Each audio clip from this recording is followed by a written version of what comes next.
નમસ્કાર દર્શક મિત્રો, આપ જોઈ રહ્યા છો નૈત્રી કવરેજ. હું છું દિનેશ.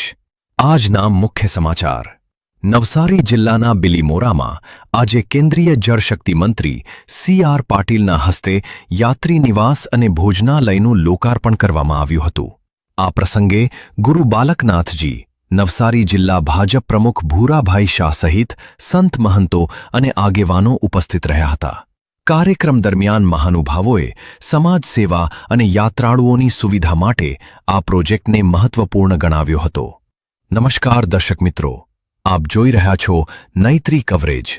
કવરેજ નવસારી જિલ્લાના બિલીમોરામાં આજે કેન્દ્રીય જળશક્તિ મંત્રી સી.આર. પાટીલના હસ્તે યાત્રી નિવાસ અને ભોજનાલયનું લોકાર્પણ કરવામાં આવ્યું હતું. આ પ્રસંગે ગુરુ બાલકનાથજી, નવસારી જિલ્લા ભાજપ પ્રમુખ ભૂરાભાઈ શાહ સહિત સંત મહંતો અને આગેવાનો ઉપસ્થિત રહ્યા હતા. કાર્યક્રમ દરમિયાન મહાનુભાવોએ સમાજ સેવા અને યાત્રાળુઓની સુવિધા માટે આ પ્રોજેક્ટને મહત્વપૂર્ણ ગણાવ્યો હતો.